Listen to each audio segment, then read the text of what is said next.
We often look back at certain moments in our lives and think, that shouldn't have happened.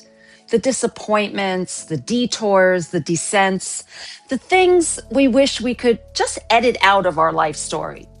But Parshat Mikeitz, Chanukah, and Rosh Chodesh Tevet reminds us that often the very parts of the story that seem darkest are the ones that end up holding the light. Hi, everyone. I'm Chaya Parkoff, licensed clinical social worker, trauma therapist, coach, speaker, and educator of ancient Jewish wisdom. And this is ParshaRx, mental health prescriptions from the weekly Torah portion. Last week in Parshat Vayeshev, Yosef's brothers throw him into the pit, Habor. Then Yosef is sold to the Ishmaelites. He's falsely accused by Potiphar's wife, and he's sentenced to prison in Beit HaSohar, the prison, the deep, dark dungeon where he remains for years. But then in this week's Parsha, Mikeitz, when Pharaoh suddenly calls for Yosef, the Torah says, Vayirtzuhu min Habor. They rushed him out of Habor, the pit, not of Beit HaSohar, the prison, which is where he physically was. The Torah returns to the original word, Habor. And if the Torah uses a specific word, there's a reason. I first heard this powerful idea more than 20 years ago from Rabbi Bensi Epstein of Dallas, Texas, and it has stayed with me ever since. It changed the way I understand the Yosef story and honestly, the way I understand my own story and the story of the Jewish people. The Torah is showing us that this wasn't a series of random descents and detours followed by some random twist of good fortune. It was one continuous story unfolding. The descent into the pit, the descent into prison, and then the rising up and out, all connected. None of it random. No part of the story wasted. None of it out of place. And Yosef's rise became the turning point in the chain of events that would lead to the exodus from Egypt, to Sinai, and to the birth of the Jewish people. The Ramban, Nachmanides, writes that actually Yosef's descents were the cause of his redemption. The Sfas Emes says the descent itself becomes the ascent. It's like when you shoot a basketball, you need to crouch down in order to jump up. And Rabbi Lord Jonathan Sacks, of blessed memory, describes Yosef's life as a sequence of reversals, each one moving him closer to his purpose. In other words, it didn't break the story, it made the story.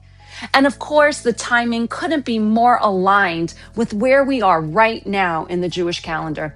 Because in Judaism, we don't just pass through time, we experience the spiritual energy of the time. These are the darkest days of the year, the longest nights. And right here, in the heart of that darkness, is the light of Chanukah. I want to pause here and speak directly to what many of us are holding this week. After the horrific attack in Sydney, Australia, on the first night of Chanukah, many of us are carrying shock, grief, fear, and a deep sense of vulnerability. Moments like this remind us that darkness is not abstract. It's real. It's close. And it affects our bodies, our hearts, and our communities. Chanukah doesn't ask us to deny that darkness or to rush past it. It teaches us something much more honest, that when darkness is real, the response is not to look away, but to bring light into it with presence, with care, with connection. And that's exactly what this Parsha and this moment are asking of us. And because Rosh Chodesh Tevet always falls in the middle of Chanukah, we're reminded that new beginnings often emerge from the very place that still feels dark. Our sages teach that the Greeks brought choshech, spiritual darkness, a dimming of clarity.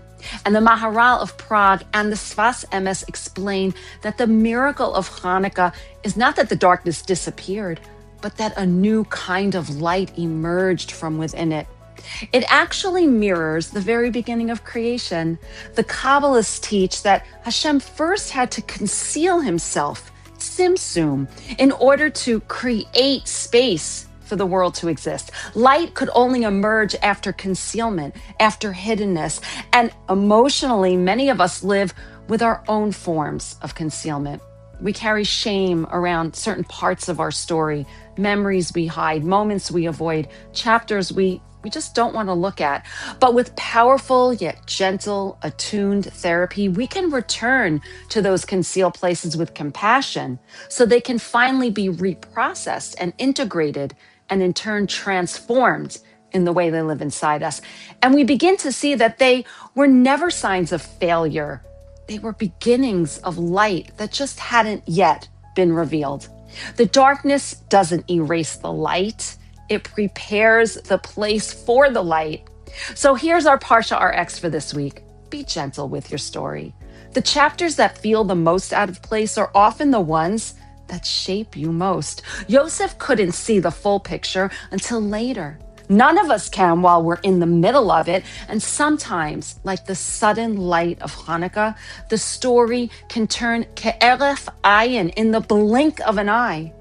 Shabbat Shalom, Chodesh Tov, and Chanukah Sameach.